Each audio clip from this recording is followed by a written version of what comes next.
Hai, Assalamualaikum warahmatullahi wabarakatuh. Kenalin, saya Humayra Sauljana. Saya mahasiswa Teknik Lingkungan Institut Teknologi Sumatera.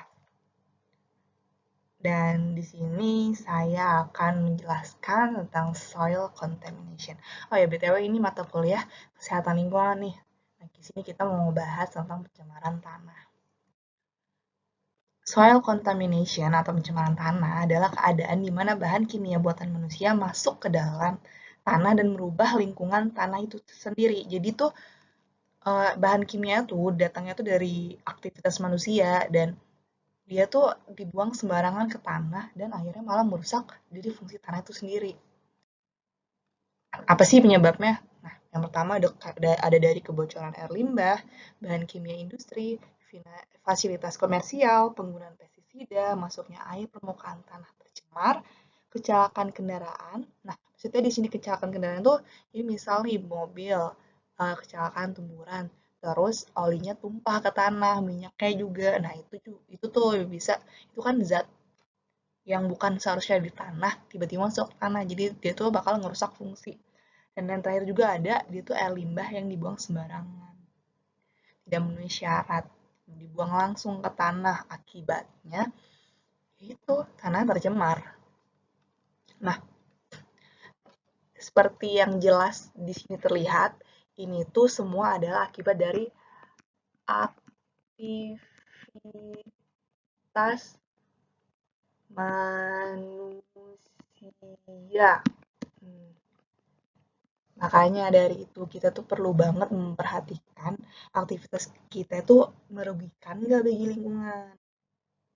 Nah, nggak bisa dipungkiri sih emang kalau misalkan pencemaran tuh akhirnya tuh bakal tetap terjadi. Nah, apa aja sih upaya-upaya yang bisa dilakukan, yang biasa dilakukan untuk menangani si pencemaran tanah itu sendiri.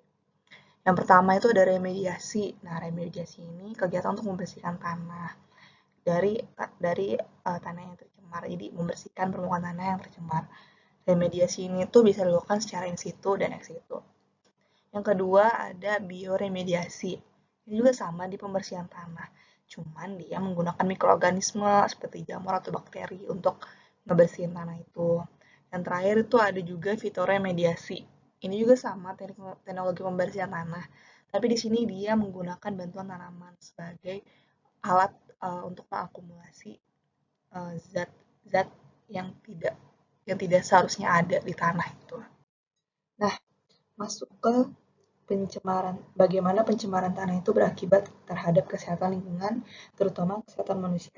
Yang pertama itu ada kita terpapar karena eating soil. Nah, eating soil itu biasa terjadi pada anak-anak di bawah umur 3 tahun saat mereka bermain. Mereka kan senang tuh main-main tanah. Nah, tanpa disadari ternyata mereka masukin tanah itu ke dalam mulut mereka dan akhirnya tanah tercemar itu tuh zat-zat dari tanah tercemar itu masuk ke dalam tubuh mereka gitu.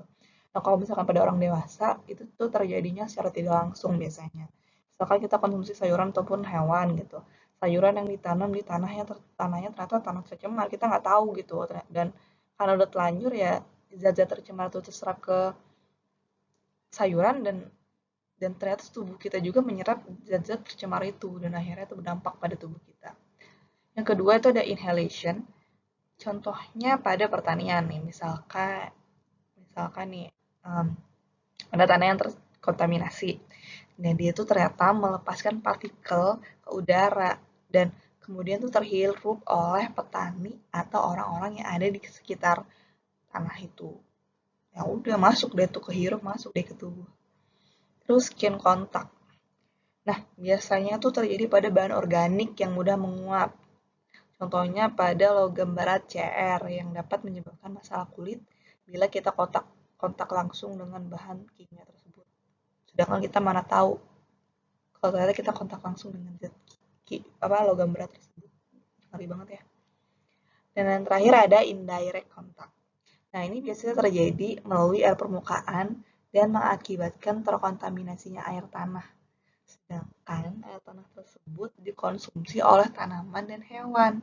Kemudian, sesuai dengan rantai makanan, sayuran dan hewan tersebut, tanaman dan hewan tersebut akhirnya dikonsumsi sama manusia dan akhirnya masuk deh ke tubuh manusia. Dan ya udah, kita terpapar oleh tanah tercemar, zat-zat kimia yang ada di tanah tercemar itu. Makanya kita harus hati-hati banget. Kita harus mungkin sulit untuk menghilangkan pencemaran tanah ya.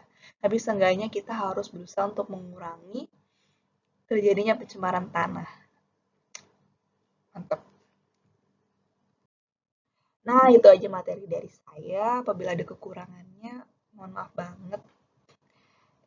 Ini aja yang dapat saya sampaikan. Semoga bermanfaat ya buat kita semua. Terima kasih. Wassalamualaikum warahmatullahi wabarakatuh.